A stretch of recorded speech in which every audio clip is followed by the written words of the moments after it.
अहो भाग्य की बात है कि भोलेनाथ की मेरे ऊपर बहुत बड़ी कृपा हुई है, जिन्होंने स्वयं इस कथा को श्रवण करने के लिए मुझको बुलाया है।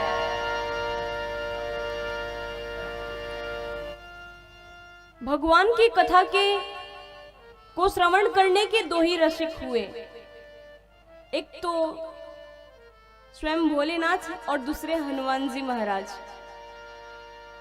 हनुमान जी महाराज को जहां कहीं भी पता चल जाए कि यहाँ कथा हो रही है तो वो कथा में किसी न किसी रूप में आएंगे जरूर, क्योंकि उन्होंने भगवान वो इसीलिए इस धाम को छोड़ करके नहीं जाते बैकुंठ, क्योंकि बैकुंठ में और सब कुछ तो मिल जाएंगे लेकिन भगवान की कथा नहीं मिल पाएंगी बैकुंठ में।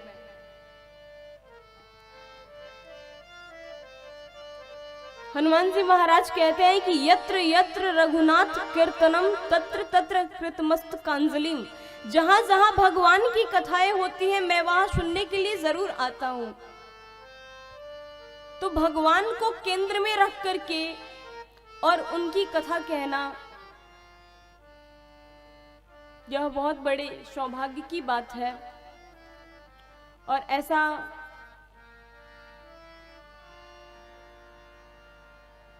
सत्कर्म हम आप सभी के परिलक्षित हुए हैं ठाकुर जी की कृपा से। अतः आप सभी बहुत ध्यान से सुनो, प्रेम से सुनो।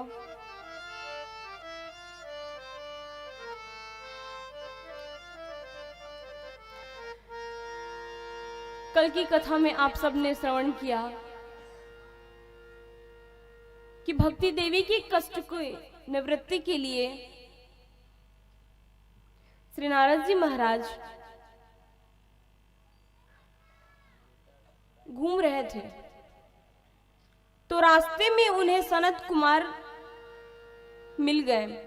तो उन्होंने सनत कुमार से पूछा कि महाराज मुझे भक्ति देवी के कष्ट के निवृत्ति के लिए आप कोई उपाय बताओ, और आकाशवाणी ने जो सत्कर्म की घोषणा की है वो सत्कर्म क्या है, उस सत्कर्म के बारे में हमें बताओ।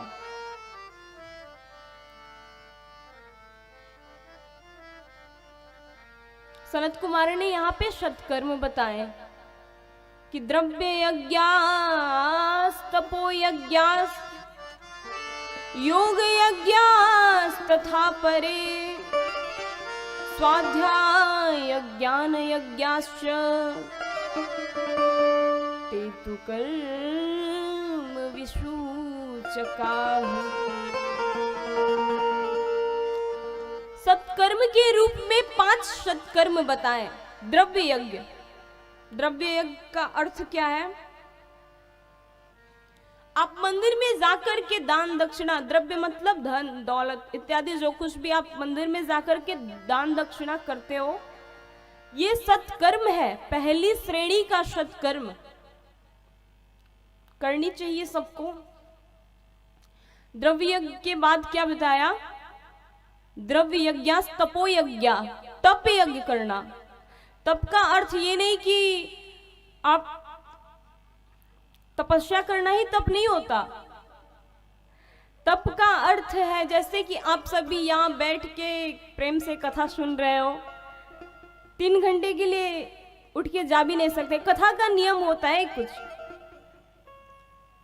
3 घंटे कथा बैठ करके सुनो, बीच में बात नहीं करनी चाहिए, और बात करना है तो केवल और केवल कीर्तन के लिए, बस कीर्तन करो। कथा के बीच में किसी को वार्तालाप नहीं करने चाहिए। और जब तक व्यास के आने से पहले आप सभी कथा में आ जाओ, और व्यास के जाने के बाद ही श्रोता को फिर वापस जाना चाहिए। तो तप यज्ञ क्या है? अपने शरीर को थोड़ी व्यवस्थाओं से विमुख करा करके कुछ क्षण भगवत आराधना में लगाना ही तप है। व्रत हम करते हैं, व्रत आप सभी करते हो। कई लोग होते हैं जो कहते हैं कि मैंने व्रत किया है। तो व्रत का मतलब केवल भूखे रहना ही व्रत नहीं है। व्रत का अर्थ है कुछ क्षण के लिए सांसारिक व्यसनों को जो हम करते हैं उन सबको त्याग करके कुछ क्षण भगवत आराधना में लगाना व्रत है। व्रत का अर्थ ये नहीं कि आज अन्न खाना आज एक दिन के लिए छोड़ दिया तो व्रत हो गया, व्रत नहीं होता। तो शरीर को थोड़ी सुख सुविधाओं से विमुख करा करके और फिर हर स्मृति करना ये तप है।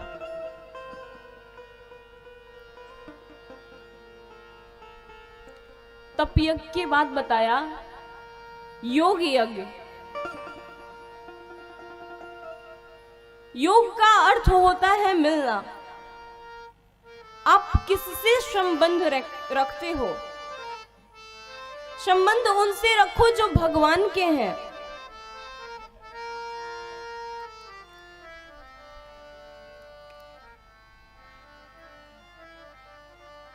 जो हरि के नहीं वो आपके भी नहीं। कल कथा में आप सबने श्रवण किया, जो भगवान के नहीं है उनको छोड़ दो, उनसे कोई मतलब ही नहीं रखो। प्रहलाद जी ने अपने पिताजी को छोड़ दिया भगवान के लिए, भरत जी ने अपनी माता को छोड़ दिया, ब्रज की गोपियों ने अपने परिवार को छोड़ दिया। किसके लिए? भगवान के लिए। तो जो भगवान से विमुख कराने वाले हैं उनका त्याग कर दो।